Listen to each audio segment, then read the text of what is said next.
주님 앞에 헌신을 다짐하시는 우리 모든 권사님들과 또 함께 예배하시는 모든 분들에게 주님의 은혜와 평강이 함께 하시기를 주님의 이름으로 축원합니다. 우리 함께 기도하고 하나님 말씀 나누겠습니다. 하나님 아버지, 감사합니다. 저희들을 하나님의 자녀 삼아주신 것도 감사한데 저희로 하여금 헌신을 다짐하고 주님 앞에 영광 돌리게 하시니 감사합니다. 이 시간 저희의 모든 것 흠양하여 주시고 하나님 나라 위에 귀하게 쓰임받을 수 있도록 역사하여 주옵소서. 특별히 이 시간 함께 말씀을 나누고자 합니다. 전하는 자 듣는 자 성령님의 강권적인 역사와 감화 감동을 통해서 주의 음성을 듣고 헌신할 수 있도록 역사하여 주옵소서. 예수 그리스도의 이름으로 기도합니다. 아멘. 약 12년 전 저는 대구에 위치한 대구중앙교회에서 교육전도사로 사역하고 평일에는 유학원에서 아르바이트를 했던 적이 있습니다. 2003년 2월 18일 당일 저는 우편물을 발송하기 위해서 우체국을 향해서 가고 있었습니다. 대구 시내에 위치한 사무실에서 우체국에 가는 길 사이에는 대구 시내 한중심에 있는 이 중앙로역이라는 전철역이 있습니다. 우체국을 향하던 중에 중앙역 부근에서 검은 연기가 솟아오르는 것을 보았고 이어서 소방차의 요란한 사이렌 소리를 듣게 되었습니다. 저는 심중에 어디에서 화재가 났나 보다 라고 간단히 생각을 했습니다. 그날 저녁 TV를 통해서 이 화재가 일명 대구 지하철 방화 사건이라는 것을 알게 되었습니다. 이 화재 사건으로 인해서 지하철 12량이 전소하고 또한 192명이 사명, 148명이 부상을 당하게 되었습니다. 희생자 중에는 제가 섬기던 교회의 신실한 자매도 포함되어 있었고 또한 유학원의 거래처 직원도 포함되어 있었습니다. 후에 심우하게 된 호항동부교회의 한 집사님의 일남 일녀의 자녀들도 그 가운데 포함되어 있었습니다. 심우 당시 그들이 경험하는 아픔과 고통이 어떤 것인지 그분들의 모습을 보면서 실감할 수 있었습니다. 그분들이 받은 상처와 슬픔에 대한 이야기는 이루 말할 수 없는 고통 그 자체였습니다. 우리가 잘 아는 대로 이 사건은 몇 사람으로 인한 인재였습니다. 먼저는 사회에 대한 불만과 온전치 못한 정신 상태에서 방화를 저지른 김아무개 씨와 또한 열차에 화재가 났음에도 불구하고 승객들을 안전하게 도피시키고 사령실에 화재에 대한 사실을 알려야 할 의무를 지닌 두 기관사, 그리고 이외 자신의 직무를 다하지 않은 몇 사람들로 인해서 우리는 엄청난 피해와 아픔과 상처가 도래하게 됐습니다. 몇 사람에 의해서 생긴 일 치고는 이 사회와 우리가 겪어야 할 고통과 대가는 너무나도 컸습니다. 10년이 지난 해에도 우리는 세월호 사건을 통해서 이와 같은 사실들을 다시금 확인한 바 있습니다. 여기에서 우리는 불과 몇 사람의 잘못된 판단과 그들의 행동만으로도 우리는 우리 사회에 엄청난 대가를 치르게 할 만큼 큰 파장을 줄 수 있다는 사실을 우리는 확인하게 됩니다. 그러나 오늘 본문 속에서 우리는 몇 사람에 의해서 정반대의 결과를 가져올 수 있다는 것 또한 우리는 확인할 수 있게 됩니다. 오늘 본문 19절은 이렇게 시작되고 있습니다. 그때에 스데반의 일로 일어난 환란으로 말미암아 흩어진 자들이 베니게와 구브로와 안디옥까지 이르러 유대인에게만 말씀을 전하는데, 여기서 스데반의 일이란 사내들인 공의회로부터 신성 모독죄로 판결을 받아서 스데반이 유대인들로부터 돌로 쳐 죽임을 당하는 스데반의 순교의 일을 말합니다. 스데반의 순교가 있은 이후에 예루살렘에 있는 예수를 믿는 모든 사람들에게 박해가 주어지게 됐습니다. 이 일로 인해서 예루살렘에 거해 있던 12 제자를 제외한 많은 사람들이 교회 예루살렘을 떠나 각처로 흩어지게 되었습니다. 이 흩어진 사람들의 대부분은 예수님이 내 증인이 되라는 주님의 말씀대로 자신들이 흩어진 지역에서 예수의 복음, 즉 예수의 대속의 죽으심과 부활에 대해서 증거를 했습니다. 하지만 오늘 본문은 그들이 오직 유대인에게만 복음을 전하고 있었음을 증거합니다. 여러 가지 이유들이 있었겠지만 그들의 심중 속에 이미 과거로부터 갖고 있었던 선민 사상이 복음은 오직 유대인에게만 허락되었다라는 잘못된 생각에서 비롯된 것일 것입니다. 하지만 오늘 본문 20절에서는 이들과 다른 몇 사람이 등장하고 있습니다. 그 중에 구브로와 구레네 몇 사람이 안디옥에 이르러 헬라인에게도 말하여 주 예수를 전파하니. 오늘 본문 속에서 큰 바퀴로 인해서 예루살렘을 떠나 흩어진 사람 중에서 구브로와 구레네 몇 사람이 헬라인에게도 주 예수를 전파하는 장면이 등장합니다. 유대인은 크게 히브리파 유대인과 헬라파 유대인으로 구분됩니다. 히브리파 유대인이라 함은 어려서부터 유대 땅에서 나서 자라서 히브리어를 모국어로 사용하는 유대인들을 의미합니다. 헬라파 유대인이란 유대가 아닌 다른 지역에서 나고 자라서 헬라어를 모국어로 사용하는 유대인들을 지칭하는 말입니다. 헬라파 유대인의 경우 성경에서는 그들의 출신 지역과 지명을 따서 그들을 호칭하기도 합니다. 가롯 지역의 출신인 제자 유다를 가롯 유다로 부르고, 구레네 지역 출신 시몬을 구레네 시몬이라고 부르고, 막달라 출신의 지역의 마리아를 막달라 마리아 부른 것이 같은 것입니다. 따라서 오늘 본문 속에 등장하는 구브로와 구레네 몇 사람이란 그들이 구브로와 구레네 출신의 헬라파 유대인임을 우리에게 밝혀주고 있는 것입니다. 그런 그들이 언제 정확하게 예수님을 영접하게 되었는지는 성경에 밝히고 있지 않습니다.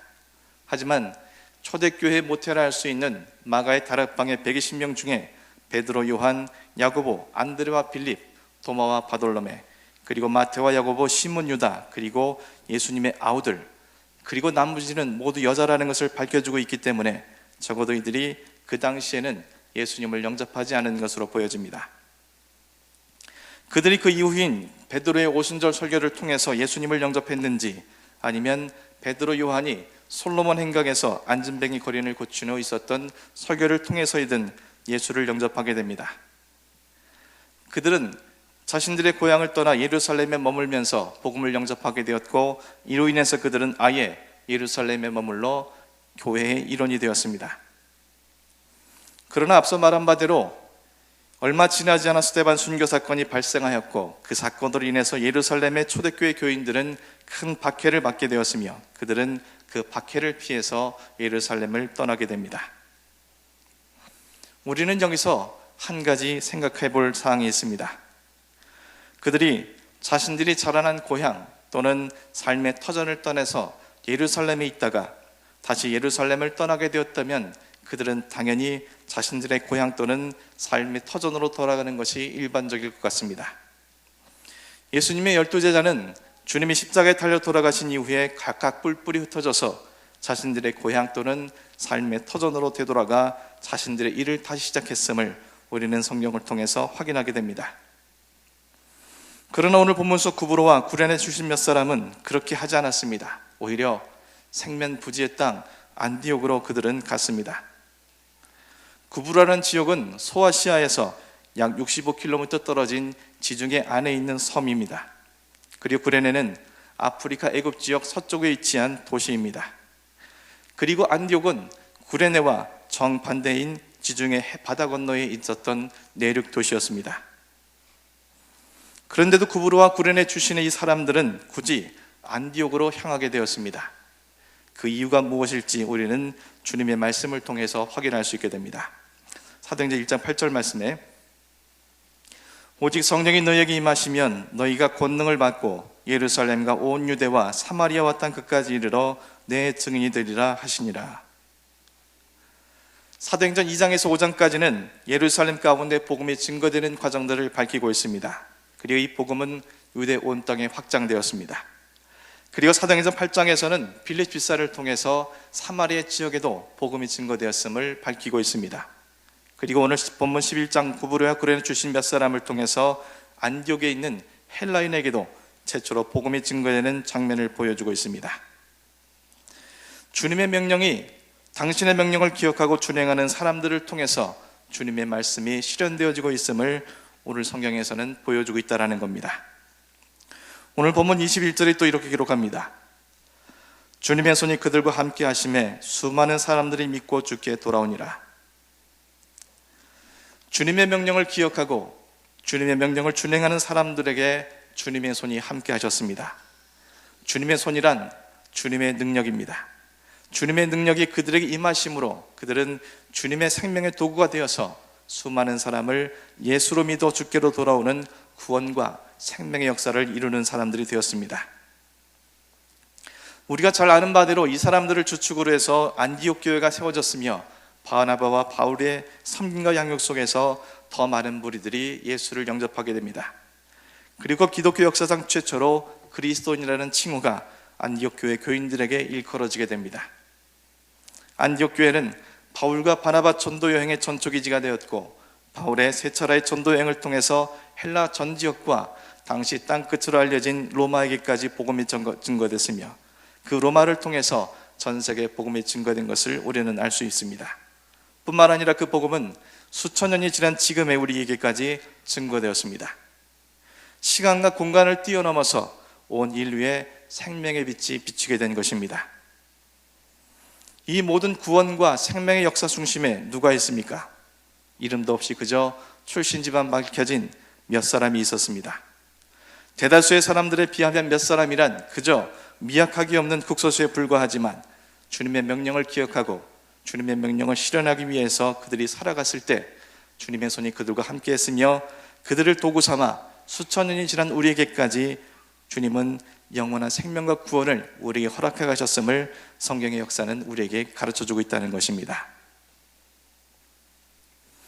사랑하는 권사 여러분, 그리고 함께한 성도 여러분, 몇 사람은 극소수에 불과한 적은 무리이지만 앞서 본 대로 그들이 어떠한 삶을 사느냐에 따라서 그것이 사망의 터가 될 수도 있고 생명의 터가 될 수도 있습니다. 몇 사람이 자기 자신에게 갇혀서 자기 자신만을 생각하고 자기 자신만을 위해 살아간다면 그들로 인해 그 땅은 사망의 골짜기가 될 수밖에 없습니다. 하지만 몇 사람이지만 주님의 명령을 기억하면서 그 명령을 준행하기 위해서 그들이 순종하고 따라가갔을 때 주님께서는 그들이 있는 곳을 생명의 땅으로 변화시켜 주셨음을 우리에게 증언해 주고 있습니다. 사랑하는 권사 여러분, 우리 모두가 주님이 원하시는 몇 사람이 되어서 이 땅과 내가 속한 삶의 터전을 생명으로 채워나가는 일에 헌신할 수 있는 여러분이 되기를 간절히 축원합니다. 여러분이 그 몇 사람이 됐을 때 여러분과 함께 하시는 주님의 능력이 여러분을 통해서 이 땅 가운데 드러날 수 있기를 간절히 축원합니다. 그래서 여러 권사회를 통해서 하나님의 생명이 땅끝까지 증거되는 일에 귀하게 쓰임받을 수 있기를 주님의 이름으로 축원합니다. 여기서 우리가 또한 먼저 기억해야 할 것이 하나 있습니다. 몇 사람이 되기 위해서는 먼저 각기 다른 개개인이 존재한다는 것입니다. 몇 사람을 구성할 구성원이 될 개개인이 없다면 결코 몇 사람이란 존재할 수가 없습니다. 이 말은 곧 주님의 구원과 생명의 역사를 만들어갈 몇 사람이 존재하기 위해서는 먼저 주님의 명령을 기억하고 주님의 명령을 준행하며 사는 한 개인이 먼저 존재해야 한다는 뜻입니다. 이런 관점에서 개개인은 매우 중요합니다. 개인적인 이야기라 죄송하지만 그 예를 제가 경험한 이야기를 통해서 설명드리고자 합니다. 제가 성도님들로부터 자주 듣는 말이 있습니다. 목사님은 참 말씀이 없으시네요. 풀어서 이야기한다면 목사님은 참 재미가 없습니다. 내지는 말씀이 없어서 대하기가 참 어렵습니다. 그런 뜻으로 비춰집니다. 저 역시 그분들의 말씀이 이해가 충분히 됩니다. 제 아내가 저에 대해서 갖고 있는 가장 큰 불만 중에 하나는 무뚝뚝하고 표현이 별로 없다는 것이기 때문입니다. 이것은 물론 저의 성격이기도 하지만 제가 경험했던 한 사건으로 인한 결과물이기도 합니다. 저는 1996년에 처음 교육전도사를 시작하게 되었습니다. 첫 부임지는 안양의 아주 작은 교회였습니다. 사역을 시작한 지 얼마 지나지 않아서 뜻하지 않은 한 가지 사건이 벌어지게 되었습니다. 주일학교 교사회의 시간에 무심코 내뱉은 저의 말 때문에 교사 한 분이 큰 상처를 받게 되었고, 교회를 떠남은 물론이요, 그는 아예 교회를 다니지 않는 신앙생활을 그만두었다는 이야기를 듣게 되었습니다. 생각 없이 던진 말 한마디가 엄청난 결과를 초래한 것입니다. 이 일은 저에게 큰 충격과 자신을 돌아보는 계기가 되었습니다. 그 이후로 저는 말을 하기 전에 반드시 세 가지를 생각하기로 결심을 했습니다. 이 말이 진실인가? 이 말이 하나님 말씀과 무슨 상관이 있는가? 이 말이 상대방에게 도움이 되는가? 이 세 가지를 생각하면서 말을 하려다 보니 자연스럽게 말수가 줄어들었습니다. 이는 그동안 저의 말들 대부분이 필요치 않은 말이거나 진실이 아니었다는 반증이기도 합니다. 성도님들과 함께 오랜 시간 차를 타며 다니는 일이 종종 생기게 됩니다. 오랜 시간 차를 타다 보니 차 안에서는 많은 이야기가 나뉘어지게 됩니다. 그런데 그들의 입술을 통해서 나오는 말들은 주님께 받은 은혜와 사랑을 나누고 또 서로를 격려하고 기쁨을 나누고 축복하는 말들이면 좋을 텐데 실상은 그렇지가 않습니다. 대부분의 말들이 그 자리에 있지 않는 사람에 대해서 또는 일들에 대해서 있는 사실만 이야기하는 것이 아니라 부풀려진 상태로 또는 비난과 단점에 대한 이야기들이 오고 가는 것을 많이 보게 됩니다. 뿐만 아니라 인생을 살아가면서 겪게 되는 수많은 이야기들이 그 속에서 나뉘어지고 있습니다. 그 이야기를 들으면서 그리스도의 입술을 통해서는 과연 어떤 말들이 나와야만 하는가라는 질문을 던져보게 되었습니다. 여러분은 하루 동안 여러분의 입술을 통해서 어떠한 말들이 나오고 있습니까? 말 한마디가 이러하다면 우리의 행동과 삶이 그와 같을 때 그 결과는 얼마나 큰 결과를 초래하게 될지 우리는 충분히 가늠할 수 있게 됩니다. 제가 신방을 다니다 보면 믿지 않는 남편과 자녀들 혹은 가족들이 교회에 나가지 않는 경우를 종종 보게 됩니다. 그분들에게 왜 교회에 나가지 않느냐는 질문을 던지게 될 때 주로 듣는 대답은 예전에 교인들로부터 상처를 받았기 때문이라고 답변합니다. 그만큼 많은 그리스도인과 교회가 그리스도인답지 않은 말과 그리스도인답지 않은 행동과 모습을 통해서 사람들에게 상처를 주고 있다는 겁니다. 이로 인해서 수많은 사람들이 교회를 떠나고 다시는 교회에 발길을 돌리지 아니하고 오히려 그들이 사망을 향해서 걸어간다면 그 말을 했던 우리와 그러한 행동을 했던 우리를 향해서 주님은 무엇이라 말씀하실까 우리는 생각해 보게 됩니다. 그렇다면 우리는 어떻게 개개인의 삶을 살아가야 할지 우리는 성경 속에 등장하는 바나바를 통해서 그 모습을 찾게 됩니다. 바나바는 착한 사람이요 성령과 믿음이 충만한 사람이라 이에 큰 무리가 죽게 더하여지니라. 바나바는 착한 사람이었습니다. 그리스도인의 특별한 성품 중 하나는 착함입니다. 초대교회 성도들은 온 백성들에게 칭송을 듣게 되었습니다. 그들이 온 백성으로부터 칭송을 들을 수 있었던 이유는 바로 그들의 착한 성품과 착한 행실 그리고 모든 사람들에게 선한 영향력을 끼쳤기 때문입니다. 칭송을 받던 초대교회의 모습과 오늘날 한국교회의 얼마나 큰 대조적인 모습인지 우리는 충분히 보게 됩니다. 사람들은 그리스도인들은 착해야 한다는 기대감을 갖고 있습니다. 세상 사람들은 다 악해져도 그리스도인만큼은 결코 그렇지 않을 것이라고 그들은 기대하고 있다는 뜻입니다. 하지만 그 기대감이 무너질 때, 즉 그리스도인들이 착하지 않은 모습을 볼 때 그들은 실망과 또한 배신감을 느끼게 된다고 합니다. 그리고 그 배신감은 곧 증오와 또한 분노로 발전하게 되고 이어 적대감을 갖게 된다는 뜻입니다. 오늘날 한국교회를 향해서 수많은 사람들이 개독교, 먹사 등등의 서슴지 않는 명예훼손적인 발언을 하는 이유도 바로 한국교회에 대한 실망과 그리스도인들의 실망에 대한 그들의 반발력인 것을 우리는 볼 수 있게 됩니다. 주님이 원하시는 이 땅의 그리스도인, 주님이 원하시는 이 땅의 교회의 모습은 그리고 개개인은 바로 착한 모습일 것임을 우리는 말씀을 통해서 다시금 확인하게 됩니다. 그러나 착하다는 것은 매우 주관적인 표현입니다. 아무리 착하게 행동한다 하더라도 그것이 다른 사람에게는 착한 것이 되지 않을 수도 있기 때문입니다. 때문에 우리는 성령과 믿음이 충만한 사람이 되어야 합니다. 성령과 믿음에 충만한 것에서 출발된 성품과 행동은 상대방을 변화시키고 또한 그들을 생명과 구원으로 이끌 수 있기 때문입니다. 인간에서 출발된 착한 것은 오래가지 못합니다. 하지만 성령은 우리의 인격을 변화시킵니다. 믿음은 변화된 인격을 견고케 하며 그것을 행실에까지 이룰 수 있도록 해주는 원동력이 되어줍니다. 바나바는 착한 사람이었습니다. 그러나 그의 품성과 본성이 착한 것이 아니라 성령을 통해서 그는 믿음을 통해서 착한 성품과 착한 사람으로 주님의 도구가 될 수 있었음을 성경은 증언하고 있다는 것입니다. 사랑하는 권사 여러분, 그리고 함께한 모든 성도 여러분, 주님이 원하시는 몇 사람이 되어지기 위한 개개인이 여러분 자신이 될 수 있기를 주님의 이름으로 축원합니다. 여러분 스스로가 하나님이 찾으시는 몇 사람 안에 우리 스스로가 속하기 위해서 믿음으로 다시금 설 수 있는 여러분이 되기를 간절히 소망합니다. 우리를 통해서 내가 속한 모든 것에 생명과 구원이 가득 채워지기를 간절히 소망합니다.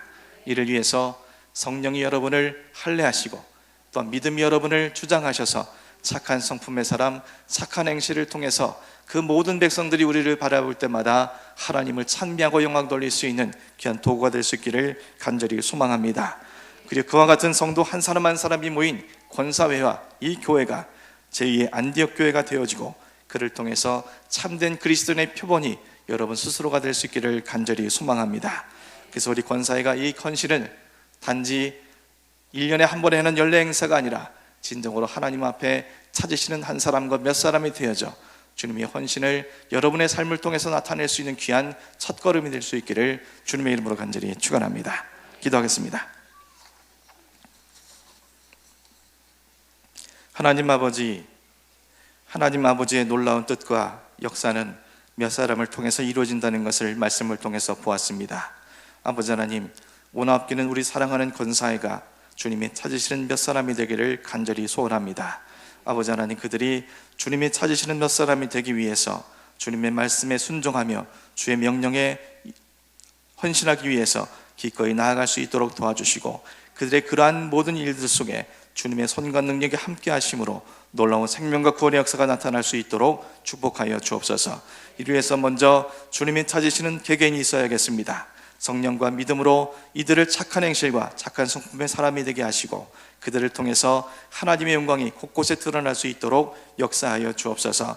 그러한 한 사람 한 사람이 모여있는 권사회가 이 교회가 제2의 안디옥 교회가 되게 하시고 이들을 통해서 참된 그리스도의 표본을 모든 사람들에게 보여줄 수 있는 귀한 역사가 나타날 수 있도록 은혜를 더하여 주옵소서. 이 예배가 그 모든 것을 시작하는 첫걸음의 자리가 될 수 있도록 축복하여 주옵소서. 예수 그리스도의 이름으로 기도합니다. 아멘.